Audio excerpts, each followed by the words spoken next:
বন্ধুরা, তোমাদের আজকে আমি উড়িষ্যা ঝাড়খণ্ডের বিখ্যাত রেসিপি ধুসকা বানিয়ে দেখাবো। তার জন্য আমি এখানে ছোলার ডাল নিয়েছি পরিমাণ মতো, তোমাদের পরিমাণ মতো তোমরা নেবে। আমি ছোট বাটির 1 বাটি করে নিয়েছি। ছোলার ডাল নিয়েছি, এখানে এটা বিউলির ডাল নিয়েছি, আর আতপ চাল নিয়েছি। আমি এখানে গোবিন্দভোগ আতপ চাল নিয়েছি, তোমরা নর্মাল আতপ চাল দিয়েও করতে পারো। এইগুলো আমি সারা রাত ভিজিয়ে রেখেছিলাম।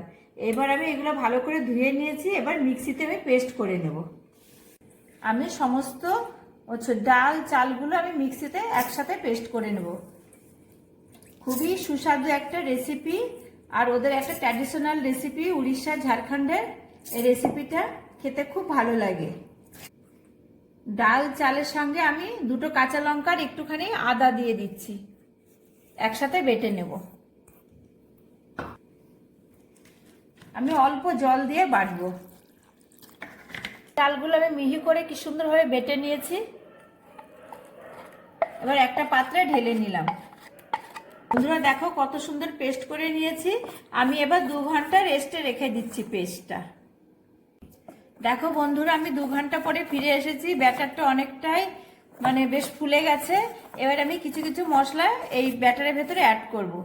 প্রথমে আমি 1/2 চামচ হলুদ গুঁড়ো দিচ্ছি,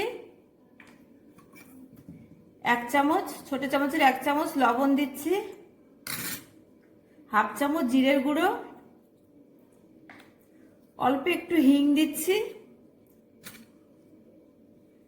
আর একটু গোটা জিরে দিচ্ছি। একটু মুখে পড়লে খুবই ভালো লাগে খেতে। এবার ভালো করে মিশিয়ে নেব সমস্ত মশলাগুলো ব্যাটারের সাথে। এবার সবশেষে আমি একটু চাট মশলা অ্যাড করছি।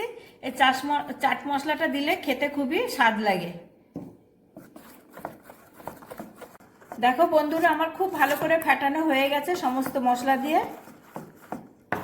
একটা প্যানে আমি সাদা তেল বসিয়েছি। তেলটা মিডিয়াম গরম হয়ে গেছে, খুব হাই হিট করা চলবে না, আর গ্যাসের আঁচটা কিন্তু একদম মিডিয়ামে রাখবে।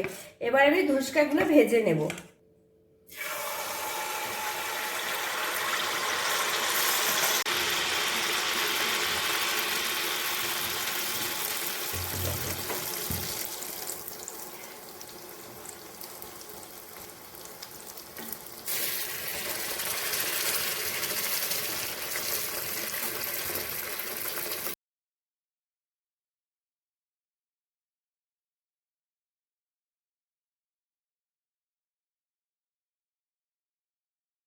ফুলে উঠেছে, দেখো কি সুন্দর।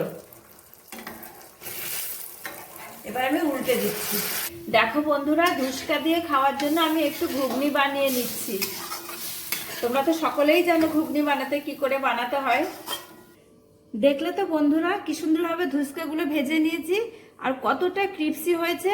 তোমাদের কেমন লাগলো এই রেসিপিটা আমাকে কিন্তু জানাবে।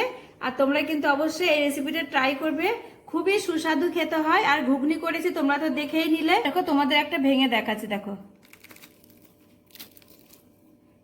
ভেতরটা দেখো। আর ঘুগনি দিয়ে খেতে তো দারুণ লাগবে।